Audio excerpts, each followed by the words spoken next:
really thank you. I don't know what we will do without all of you.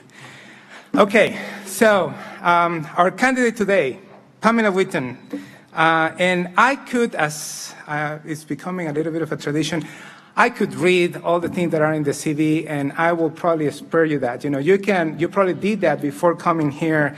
I could tell you she's the provost and senior VP for academic affairs at the University of Georgia, and that she's had every position except provost and president at Michigan State. I mean, I'm really impressed with that continuity. A research fellow, assistant, associate, and full professor, and then assistant, associate, and full dean of communications and arts and sciences. You do really know very well our academic world. If you take a look at the profile of University of Georgia and our profile, you know that we're similar institutions. We're about the same size, and we have similar interest in some faculty, and I'm going to leave it there. But actually, that talks, about you have experiences that probably can be transported to Iowa State, and that's, I think, what was interesting for the committee. I could talk about how you've raised the profile of that institution very much, and we're interested in that. And personally, all the millions of dollars in research that you've had around your personal career, those are also very, very impressive. Two things on my end, my personal interpretation. I think the passion of Pam Whitten lives in the intersection of technology, interpersonal communications, and human health.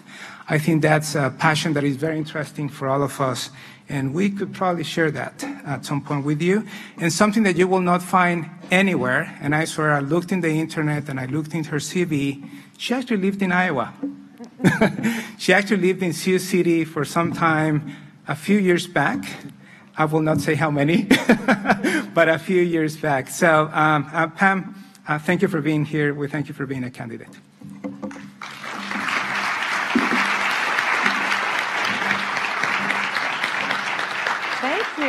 Thank you for that kind introduction. And if it's okay with all of you, I'm going to stand down here and speak. I'm afraid I'll break into a sermon if I go up there. First of all, let me thank you all for really the incredible welcome. My husband Jason came into town with me as well. We came in yesterday, and I've had the great privilege of spending the whole day with a lot of folks around campus today. And I will say, though it may not be the most beautiful day outside in Ames, Georgia, really the warmth of the welcome that we've had more than makes up for it. So please accept my thank you for that. I know that we've all been asked, all the candidates have been asked to come and address a specific question related to the future at Iowa State.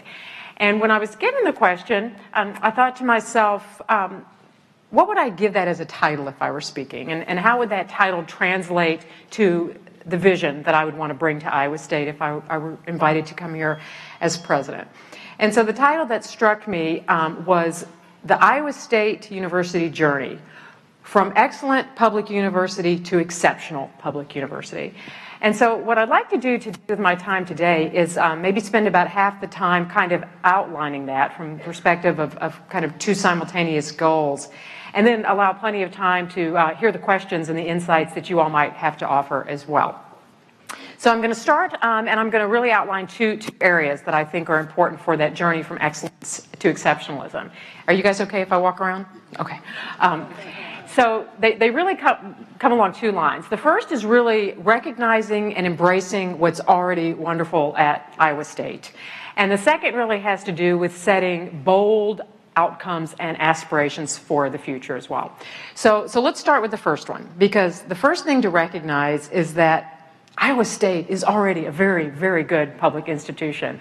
And if I didn't know that before, I certainly know it after my visit today. There are many things about this university that are really, really wonderful. And so let's outline some of them, because it's important to embrace that and to recognize that you want to retain and maybe build upon those things that are great at the university.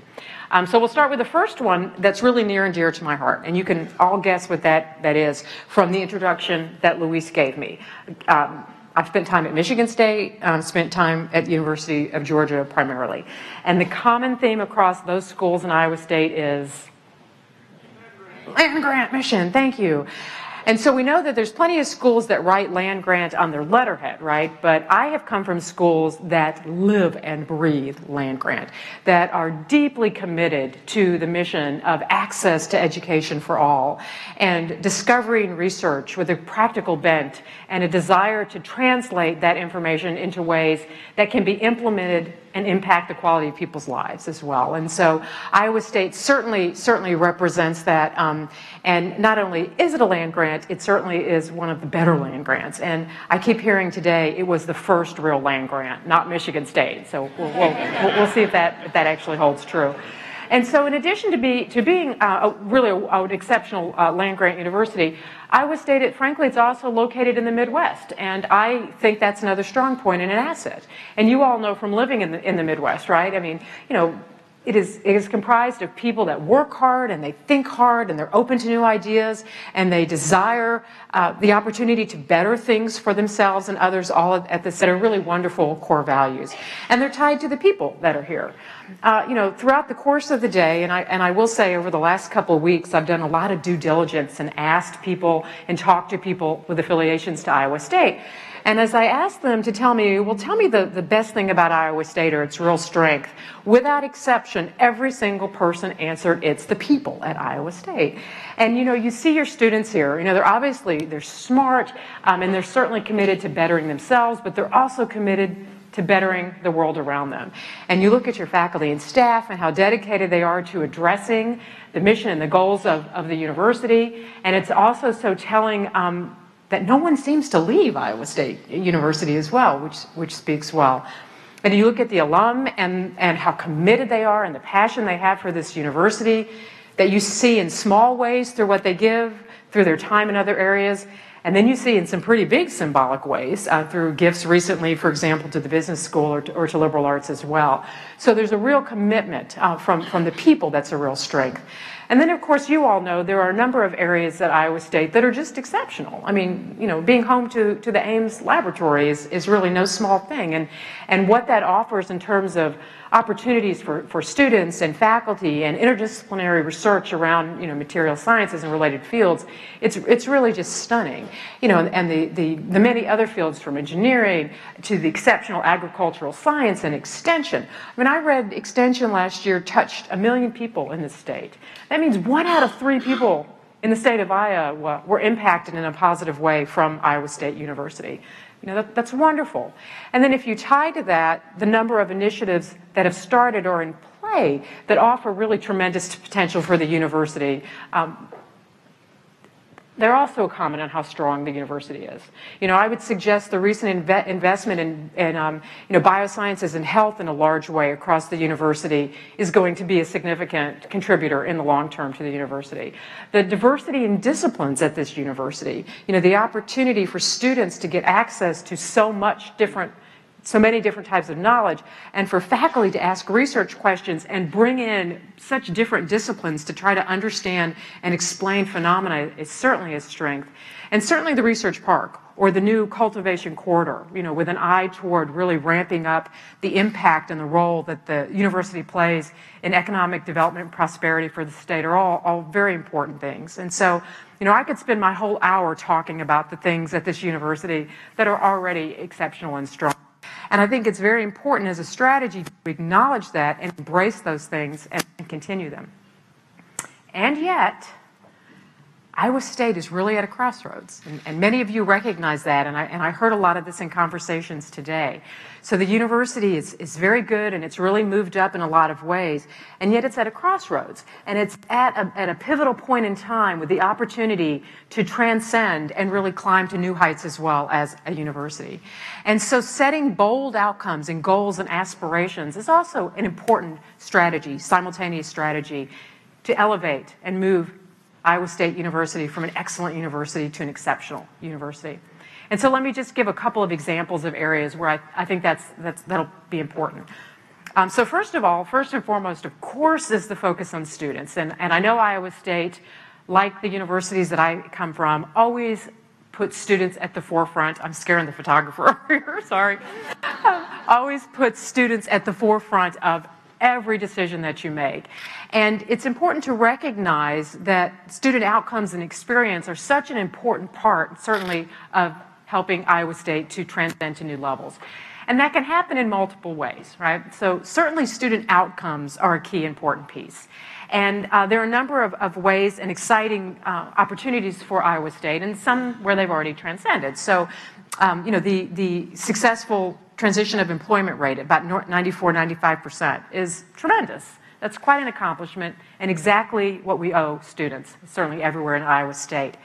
But there's also a number of metrics where it's important to get ambitious for our students. And so for example, if we look at retention rates, it's very positive to have hit an 88% rate at Iowa State. Okay, let's shoot for mid-90s in terms of retention. Graduation rate, 74% for 6-year is good, but it's really time to reach and stretch and hit in the 80 percentile. At the 4-year graduation rate here, 44% really needs to reach into the 60 percentile for students. And this is important not just because it will make Iowa State look good. This is important because it will address important values and goals for the university as well. So we know that every student that spends an extra semester or an extra year in school incurs more student debt, or they lose the opportunity cost, right, of actually earning income in a job. And that affects their economic trajectory for years to come. So we owe students the ability to graduate in a timely way so they can really move along in those directions as well. And then there are other important metrics, right? I mean, a student-faculty ratio of 19-1, at least that's what's on the web for Iowa State. Really, really important metric to work to push down to 18-1 and maybe even lower, in the long term as well. So there are a number of metrics related to actual student outcomes and success that are important to address to move from excellence to exceptionalism. But there are also areas related to the student experience.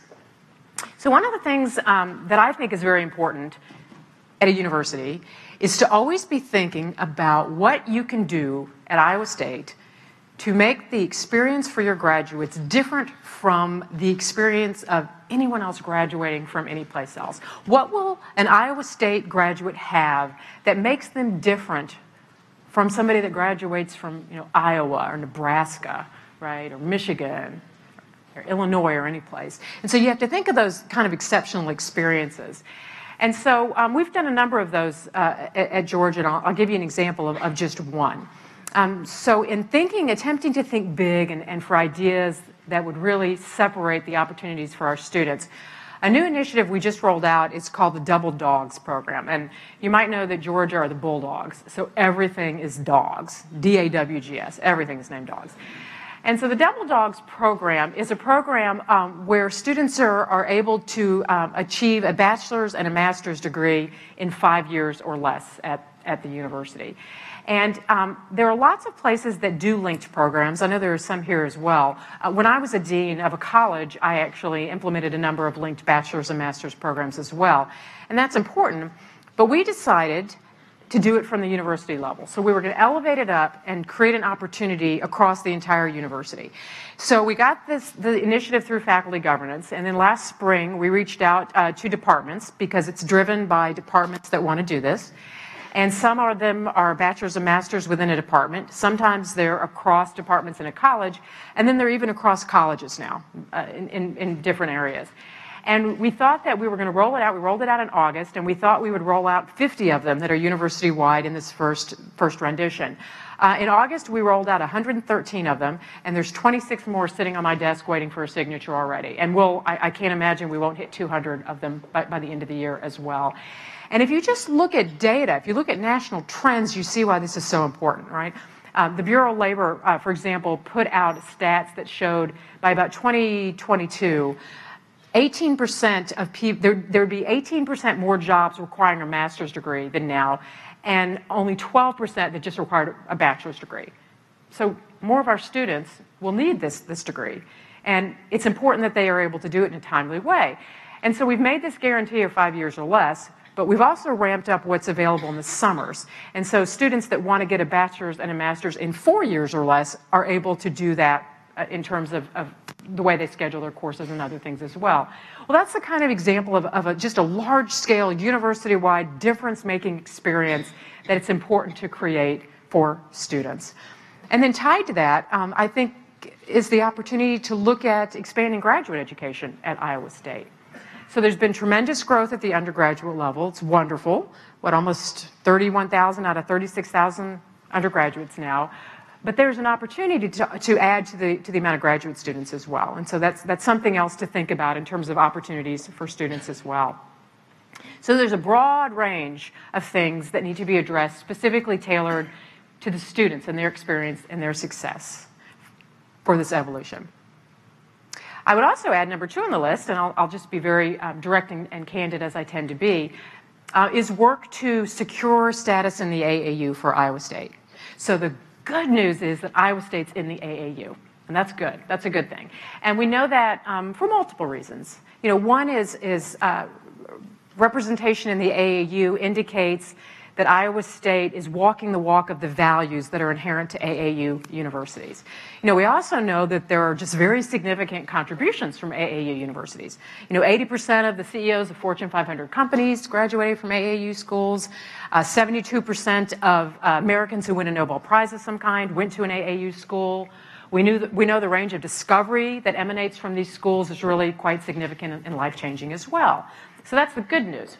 The challenge is, if you look at the metrics that are used to determine admission and retention in the AAU, Iowa State needs to do a little bit of work to put itself in a place where it's not have to worry about that. And if you follow what happened a few years ago to Nebraska and Syracuse, you appreciate the reason to pay attention to that.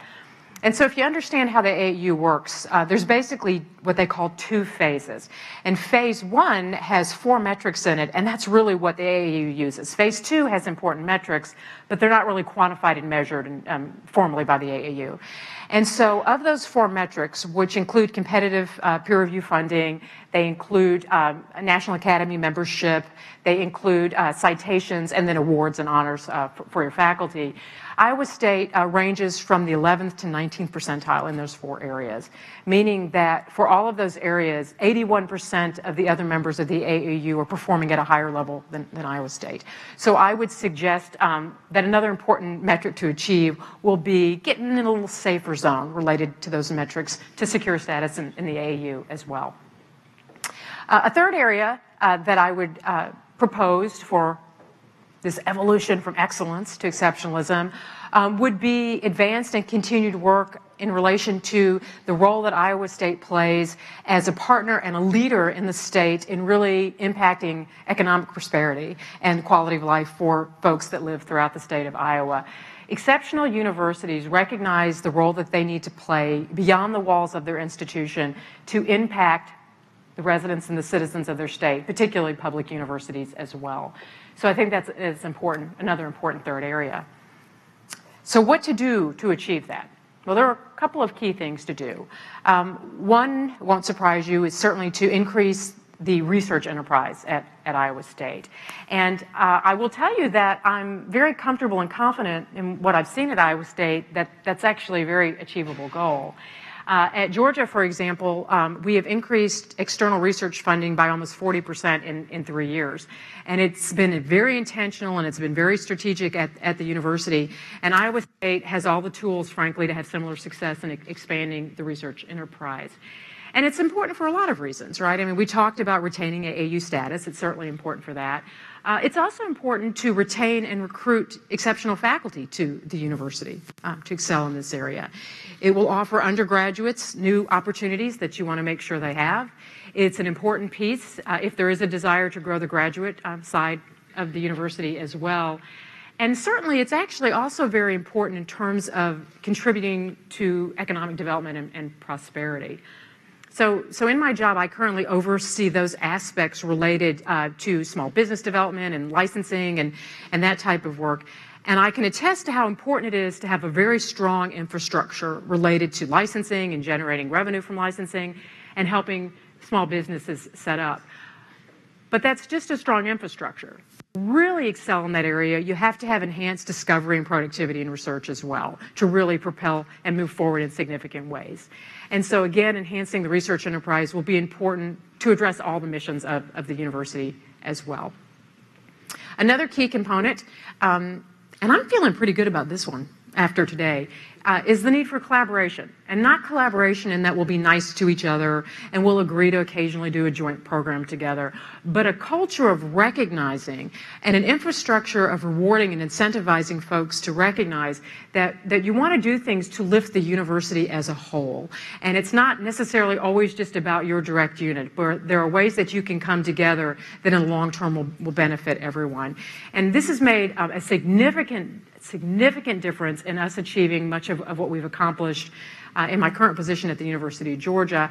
And I have to say, after the conversations I've had today and the few things I've read, I think there's a real culture of collaboration at this university. And so I'm very encouraged that that's something that people will accept and adopt in terms of elevating as well, certainly. Another key thing to accomplish is obviously fundraising and revenue generation in very assertive and aggressive ways. That's just an important component for moving again from excellence to exceptionalism. And so there's a wonderful capital campaign going on now. You all should feel very good. The progress is really quite significant and impressive. Some of the signature gifts that have just come in, frankly, are making bold statements about the commitment to this university as well as the quality of this university. And yet the endowment is still sitting at close to $800 million. Iowa State needs to blow past $1 billion endowment, frankly, as soon as it can, and then really stretch for $1.5 billion to achieve those important things, to create more needs-based scholarship so you can meet the agenda of access to all for the students that you want to bring in, to create more endowed professorships, to recruit and retain those really exemplary faculty that you want to bring in or keep at the university as well. And then, of course, creative revenue generation is just part of standard operating procedure for higher education today now anyway. We really live in a different time. And then the final piece that I would add that's important to achieve these things, frankly, is really privileging communication in a new way. So recognizing that we have to reach out to constituents and you have to share the story of Iowa State in ways with all forms of constituents and stakeholders that are invested in the university. And you have to target who you want to reach and the messages and when you need to listen sometimes and the ways that you're going to actually transmit that information to ensure that there's a big old team of people that want to be partners in the success of the university as it moves from excellence to exceptionalism. So to conclude, let me stress that I think Iowa State is already a wonderful school. Certainly, one of the steps is recognizing and embracing what's already excellent here. It's exciting evolution while remembering who you are and who you serve. And then the second piece of that is a simultaneous path to be bold and ambitious, to stretch and reach for those goals related to the student experience, related to discovery, related to the outreach and service that's provided that will help this university transcend. And frankly, I'm quite confident that Iowa State has all the tools that it needs to really transcend to new heights. It's a wonderful university, and you really ought to be congratulated for that. So on that note, I believe we will transition to some questions. And I understand that people are going to magically appear at microphones to ask questions.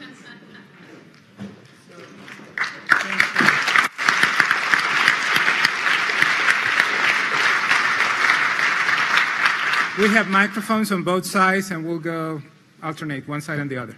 Go ahead. Awesome. Hello, my name's Hannah. I'm a student here. Hi. Thank you for showing interest in this wonderful university we have. I feel something that is missing from this discussion today, though, is diversity and inclusion.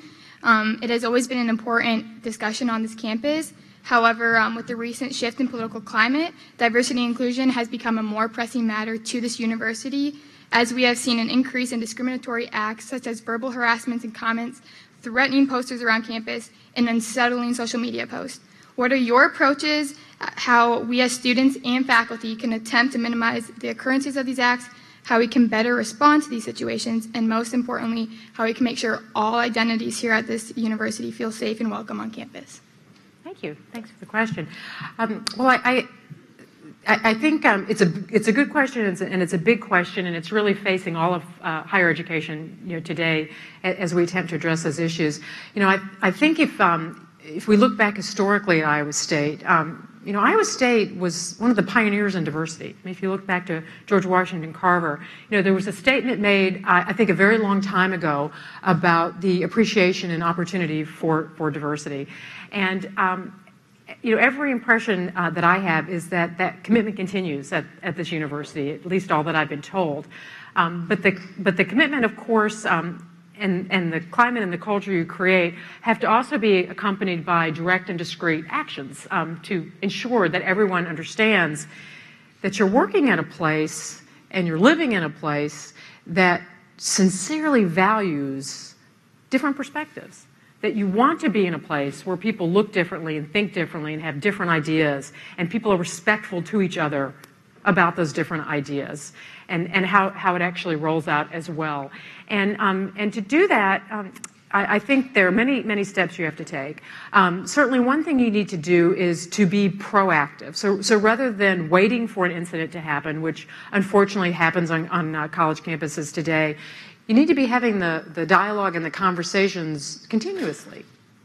You need to have the opportunity for students to speak with each other, for students to speak to faculty, for students to speak to administrators, to talk and to share what's going on, what they're thinking, where there might be opportunities to improve things.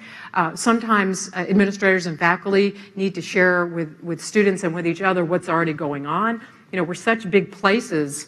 A lot of times there's a lot of noise and we don't even understand all the activities and services related that are going on. So sometimes effectively communicating the range of things that are happening as well. It's also important, I think, to implement activities and practices to demonstrate that you actually want to ensure the success of the diverse population that's across the university. So as you have a population, for example, that might be challenged to succeed, but it's very important for you to maintain this diversity, implement programs to help them, right? Implement programs maybe for first-generation students that haven't been to college before. It's harder for them than those of us who had parents that went to school to figure out how to navigate and where there are opportunities and where people are being receptive. Create opportunities for your international students that might be feeling particularly vulnerable these days with all that's going on, to bring them together and show them the services that are in play and to make them create the opportunity to work together as well. And that certainly applies on the faculty and staff side as well. There isn't a short-term answer and a short-term fix to the question. You have to have deep and sincere values related to this, and then you have to dedicate yourself to walking the walk as a university related to these issues, and remembering that there's always opportunity for improvement as you go. Yes, sir. A few years ago, Iowa State had a very valuable recruiting tool called VISA. I've lived at Ames about 40 years now. I attended Iowa State back in the 90s. And a few years ago, we had some problems with substance abuse that caused VISA's cancellation. I would very much like to see the tradition continue in the near future. Thank you. So I have heard of VISA. I have to say I read about it and the many years of kind of festival celebration that occurred around it. And then I understand that a couple of years ago it just went I won't say a little too far from what I have read. Wow, in terms of VISA. But beyond that, I have to say I don't have any familiarity with it. So I will look forward to getting better VISA educated in the future. Thank you. I'll follow up to that a little bit too. Andrew Allen, I'm the CEO of YSS, a youth serving agency here in the state of Iowa that serves about 7,000 kids a year and has our roots at Iowa State. Each year, 2,000 college students die from alcohol-related accidents. 700,000 assaults on college campuses, 100,000 sexual assaults that are alcohol-related. 1 in 6, so you think about 36,000 students, 6,000 students will suffer in their lifetime from substance use disorder. As someone in long-term recovery, I know that the university culture can be hostile to sobriety. YSS runs an adolescent substance abuse treatment program, and my hope and desire is that those kids graduate, stay sober, and come to Iowa State. What would you do to help create a culture that supports the recovering community at Iowa State? Well, I wish I could tell you that that was a problem that's unique to Iowa State, but it's not. It's a problem that really transcends college campuses. What we have done at Georgia is we've actually implemented some programs through our student services, and we were fortunate enough to have a family who lost a son to substance abuse while a student at Georgia a while ago, very generously create a very significant endowment, which has really facilitated our ability to offer and develop a pretty broad array of programs at the university for students. We've got a long way to go and a lot to learn, but we're very proactive in attempting to address the issue. That's an ongoing challenge. Hi, I'm a student at Iowa State in the College of Engineering, and I was happy to hear you talking about metrics, about retention rates, job placement rates. But a metric that Stephen Leith was always really proud of was enrollment rates, new students coming in, more students coming into the university. And I know in my college, and I'm sure in other colleges, we've seen the negative aspects of increased enrollment. Where do you stand on those programs, and do you intend on doing anything to address the problems that have resulted from those increased enrollment rates? Yes, thank you. So first of all, it's dramatic and impressive. I mean, the growth that has occurred at Iowa State in terms of undergraduate students, I mean, it's just phenomenal, the growth that's in play. And I've certainly, throughout the day and throughout the last couple of weeks, asked folks to tell me about, how that growth, which is such a positive comment. You have to appreciate how many schools literally cannot get enough students to enroll in this day and age. So there is very much a positive in the demand and the desire to come to Iowa State. But I've asked lots of people about how has that growth been managed. And I will say, overall the response is certainly enthusiasm for the opportunity for the increase in enrollment and the students that are involved. But there's also been a bit of we got to catch our breath now. We've got to look at it. We've got to understand the impact on the workload of faculty, the workload of staff, the workload of graduate students, physical space availability in terms of particularly classes that have lab components, et cetera. And so I think the message has come across loudly and clearly that it's important to, like I said, take a breath and look at it and determine what adjustments need to be made to make sure that there's no compromise in the quality of education for students at Iowa State as well. Thank you.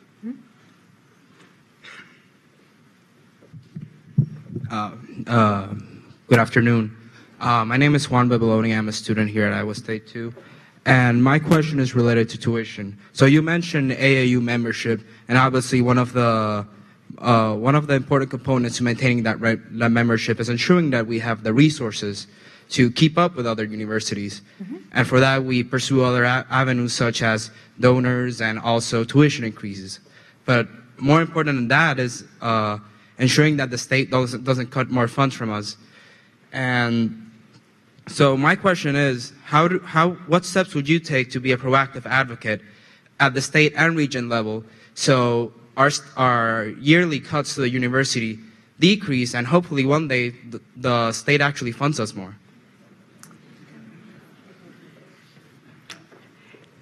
So certainly an important part of playing a leadership role at any university these days is the work that you do with your General Assembly, with your legislators, and that's just a key part of the job. So there are relationships to be established and maintained, and frankly, there's opportunity from a fresh face and voice coming and presenting the arguments as well.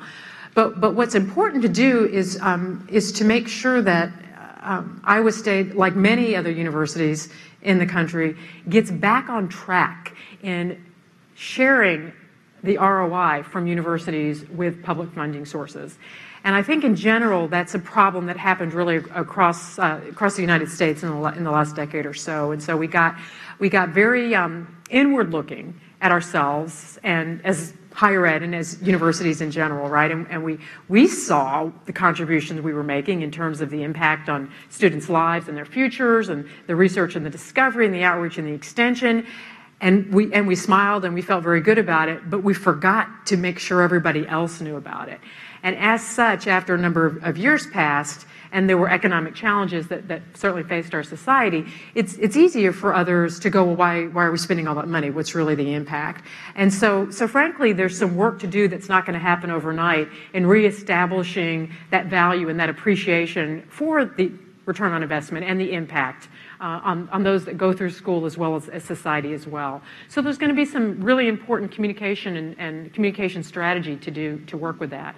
I will tell you that from the limited experience that I've had with the Board of Regents, there is no one more committed to ensuring an affordable education and excellent education at Iowa State University than the Regents. So I'm quite confident that they will be important partners and leaders in helping to work in that area as we go forward as well.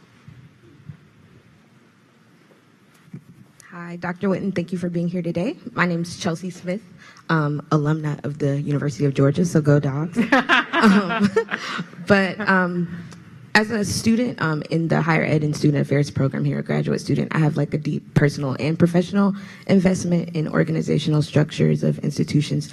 And as you probably know, we have a current strategic plan in place. Mm-hmm. So what are some of your critiques of the strategic plan to transcend Iowa State from an excellent institution to an exceptional institution? So I will say I haven't memorized the strategic plan. I don't want to pretend that I've done that. But I will say that one thing that impressed me about it was whether right or wrong, and I'm not in a position really to critique the specific aspects of it yet, but whether right or wrong, it's not a strategic plan that tries to be all things to all people. Somebody did some hard work so that there's not 5,000 metrics, and you're just going to throw a dart at it and hit some of them and be successful. But there obviously was concerted effort to really hone in on and prioritize some things that are perceived to be key values to the university. Now, again, they are writ large what you'd expect in terms of the student experience and outreach and research, and then the climate. I liked that fourth one that was in there about the experience and climate of the university as well. So I don't feel like I'm in a position to talk specifically about whether they're right or wrong or not, but I would give it positive comment from a cursory look in that so many of these strategic plans that I see from universities, truly, there's 10 categories and there's 20 metrics within each category, and people put them away and really don't even use them as a living working document. And this appears to have the potential to be used in that way.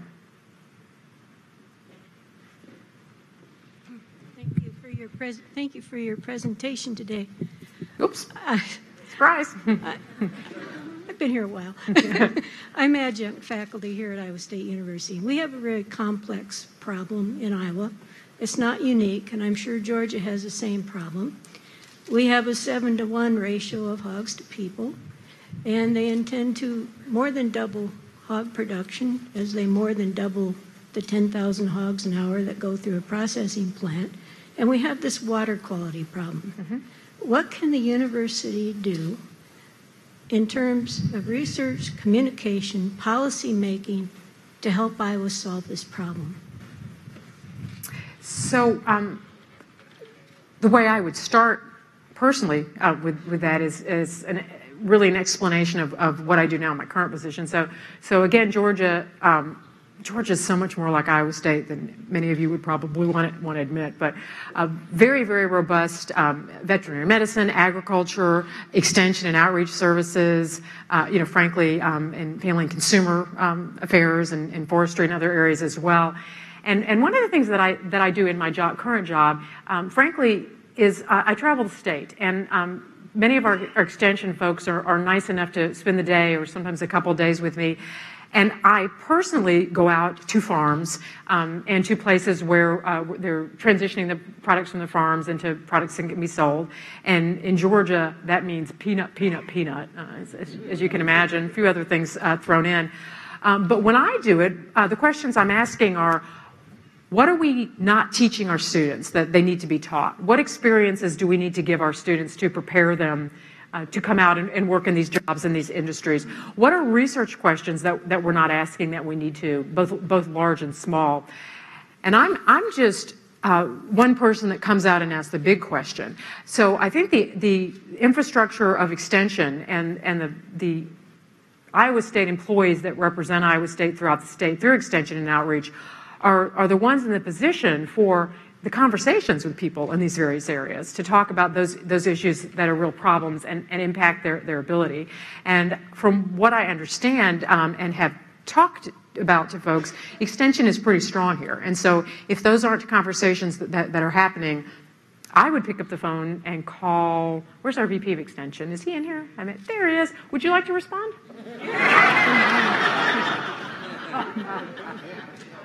Happy to help. Happy to help. Let me connect you two when we're done, okay? Hi, I'm a student at Iowa State. I want to thank you for touching on the diversity and inclusion steps that you would take earlier. I also just wanted to ask, I spent a year as a community advisor in our residence halls, and I'm saddened to note that over the past week there have been 4 separate suicide attempts. So I just would like to know, what do you believe are Iowa State's moral obligations to supporting our students' mental health, and what steps or ideas do you have to raise awareness? Thank you. Thanks for that question. I was actually an RA when I was in college as well. We called them RAs at that point. And you bring up an important point. I'm very sorry to hear about the specific incidents related to suicide attempts, and I hope it's an anomaly in terms of that many at one point in time. But what we can't deny is that college campuses everywhere are challenged by staggering increases in the need for behavioral health services for our students. It is ramping up so quickly that everyone is struggling, frankly, to keep up with the need across the board.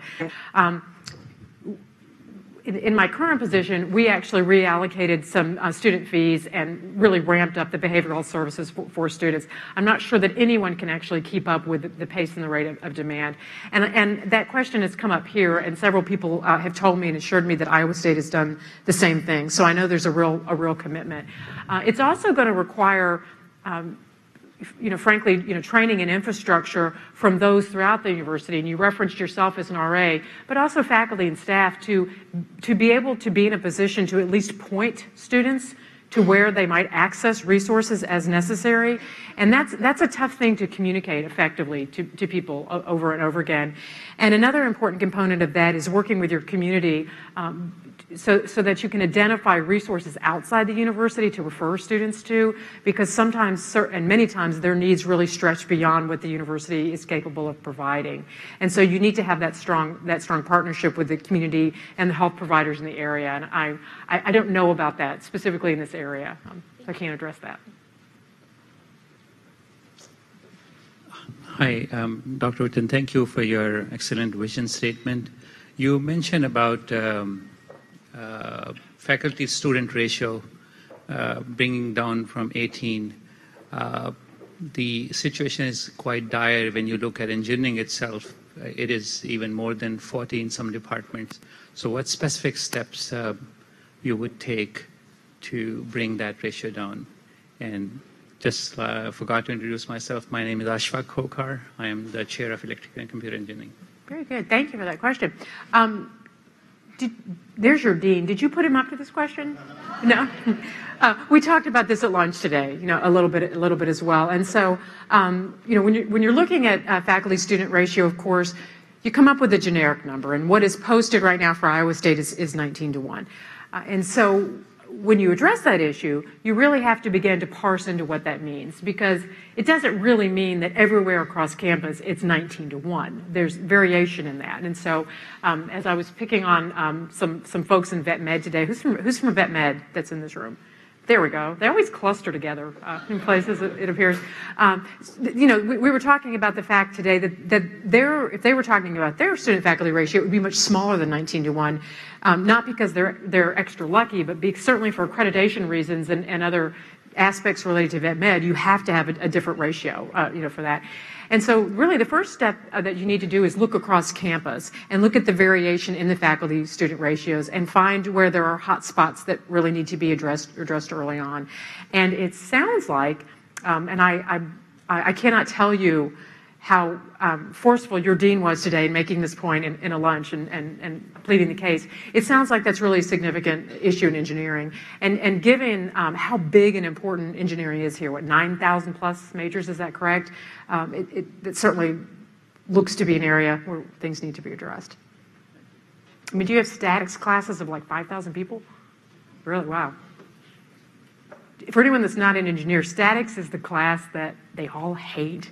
And then when they get through it, they feel like, wow, I've gotten to the major hurdle in life, right? So. Hi, my name is Loris Olson, and I'm one of our Story County supervisors. I don't know if they call them commissioners where you're from or not, but our county is barely just under 100,000. We're hoping we'll top off 100,000 in 2020. And there's very little that gets done in this county without the university having a representative at the table. And that's whether it's for funding, policy. University owns land all around Ames, our largest city. Can you talk about your previous experience in collaboration with cities and counties or any other entities, and if you have any plans to expand or keep what we have for collaboration right now? So I'll tell you that for the work that I do, I have extensive collaboration and work with all levels, federal government, state government, and so I'll confine my answer to the local government that we have. And we actually have a very close and collaborative relation in Athens, the university and the community itself. It's so close, we literally have functions every semester together. We have a formal person at the university whose job is related to the relationships that we have with Athens and the various things that go on. When there are issues that come up that are a problem, we have a direct line. Nancy, the mayor, and I sit next to each other at football games sometimes. I mean, it's really at that level of coordinating and communicating. We work to share services, certainly for students and for faculty and others as well. So it's just an integrated part. And the University of Georgia is interesting because where's our UGA grad? There she goes. There's our bulldog. You'll appreciate it's a very large campus, and it's different because it's mixed in the city more. So you'll have streets that you think are campus that are really city streets, and vice versa as well. So it's very important that you have a strong interconnection in terms of working together. And so, for example, recently, one of the tropical storms that came through the U.S. came up Florida, and it came up Georgia. And it really ravaged the whole state of Georgia. We actually closed the university for 2 days because of the remnants of a tropical storm. And it needed to be closed for 2 days, unlike the time we closed the university for 3 days because it snowed an inch in Georgia. But one of the things that occurred in that tropical storm was a lot of people actually lost power. The power lines came down, so many trees were down in the streets, et cetera. Well, the university and the local government literally ignored what was university property and what was city property. And the city didn't have the resources, so the university facilities folks were out on the public streets cutting the trees and helping with the wires, et cetera, to get power back to everyone. So there's just kind of an immersion in the relationship, and we just take it for granted that we're partners and everything. And so I can't really speak to the current relationship right now with the county and with Ames, but I assume it's pretty good. It's great. It's great. Good. Good. Okay. Good. Good evening. My name is Cody Olson. I'm a first-generation college student. And as somebody who grew up and currently live below the poverty line, I think about decreases in state appropriations, increases in tuition, differential tuition, an increase in enrollment, all these different factors that make it really hard to be a student. And so I was wondering, what will you bring, what programs will you bring to make it easy and accessible for students to go to school and continue their education? So really, I would answer that question in two levels. One is a real priority in fundraising to create needs-based scholarships. I mean, it's just an essential part. And in conversations with the foundation and development folks today, I believe that is a significant priority already at this university. And it's going to be very important, particularly as higher education costs change. But I would also suggest that you have to think toward those students that are so challenged that we risk losing them for small financial reasons. And we have discovered that that's more common than people are willing to admit. So we have, for example, we have created an emergency fund through our financial aid office because we found that we were having students drop out of school because they were short $375, literally that amount of money. There's no excuse or reason for a student to drop out based on that. So we've come up with emergency funding that we offer students to tide them over so that they don't drop out of school so they can finish a semester. We found out, much to our horror and heartbreak, that we had students who were able to stay enrolled in school, but they weren't able, literally, they were not able to eat. And so we created a program, and it was amazing how alums stepped up to do this. And the program is called Let the Big Dogs Eat. Remember, everything's dogs there. And as students need, we provide the support, even if they live off campus, to put them on a meal plan so they don't have to worry about where their next meal is going to come from as they successfully get through school. So I think there's two avenues to think about, the longer term helping students, and then you've got to address the issue of making sure that students can stay in school. Hello, my name is Bradley. I'm an engineering student here. So over the past year, a reoccurring theme has been transparency between students and administration. Mm-hmm. We have a fairly active student body here where if you provide the opportunities, they will come. They will speak their mind and offer you a chance to speak yours. So I was just wondering what opportunities that you would bring to the table to kind of facilitate that discussion between students. Mm-hmm. So it's really important to actually create the avenues for conversation, both formal and informal. And so as the provost, I actually have hired what I call provost liaison. So I hire 2 undergraduates every year and pay them. Somebody asked me, do you pay them? And I was like, of course we pay them. They have bills too. I know you appreciate that. And the job of those students is to formally identify and or create opportunities truly on a weekly, a multi-time weekly basis to go have conversations with them. And sometimes it's a very intentional issue at a sensitive time. For example, going and meeting with some of our international students a while ago when they were feeling particularly vulnerable. Sometimes it's an opportunity to, we have an Arch Society that are students that represent the university at formal functions that are a group of just 20 ridiculously overachieving, wonderful, people. And so it was a chance to just sit there and have an hour of amazing ideas come at you. Sometimes it's, I'll be honest with you, I have a soft spot for RAs, so I do pizza with RAs as much as I can, because if you want to know who has the scoop on undergrads, it is resident advisors in a dormitory. And so kind of creating those formal opportunities, and also having a significant presence across campus, which this is where you live and work and want to be, so that happens as well.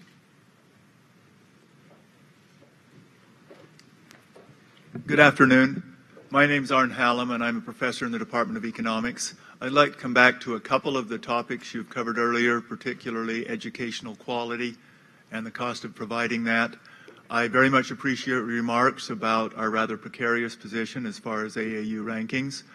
I was also particularly discouraged when the latest U.S. News & World Report rankings came out about the relatively mediocre position the university had among all public universities, although some programs here are very, very strong. Over the last 4 to 5 years, the university has grown significantly in terms of quantity of output that we produced in terms of students. One of the things that we talk a lot about in economics is the idea of efficiency means minimizing the cost of producing a given quality and quantity of education. I'm somewhat concerned about those who provide funding to the university, meaning the state legislature, or those who authorize the university to raise money in the terms of tuition, that we're not getting a reasonable discussion of what it costs to provide a quality education. During a period when we've grown dramatically in terms of output, we have seen state funding drop, and I understand the state's been in difficult situations.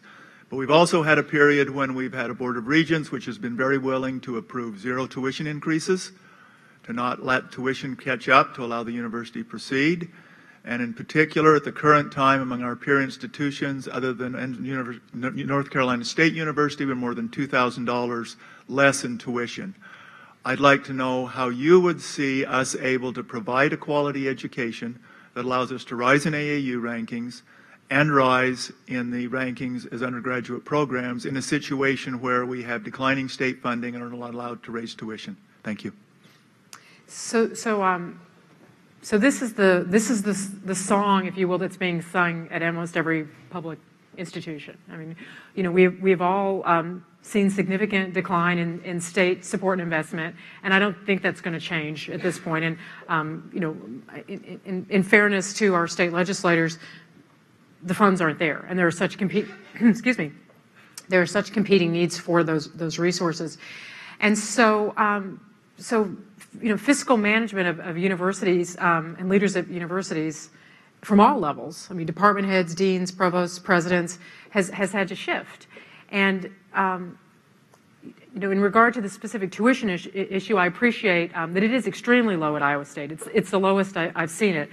We think it's low at Georgia, and it's about 12,000. And when we look at our peers, we're much lower. But I'm not in a position to address that specifically in Iowa right now, and would really want the opportunity to look at that.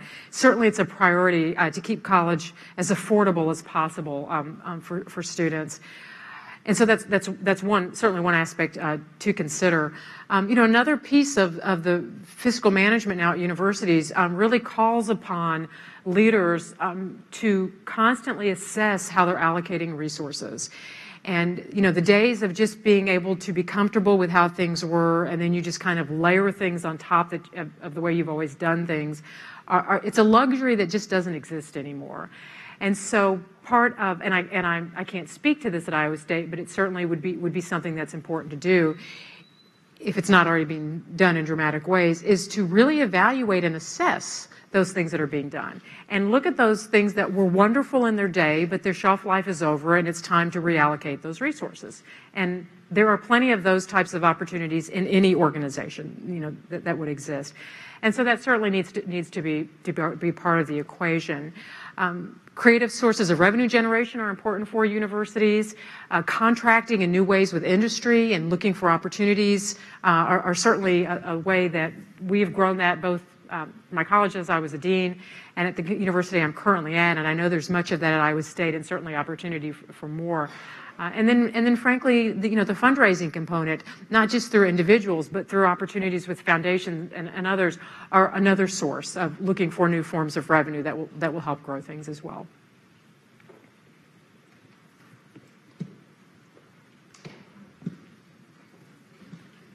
Didn't you think he was going to ask a question? Yeah. Okay, so we're 2 minutes from the hour. Before we say we finish this presentation, I want to recognize one other person in the room, Jason Whitten, who actually carved out time in his schedule to share this experience with Pamela. Thank you very much for doing that for all of us. Thanks, Jason.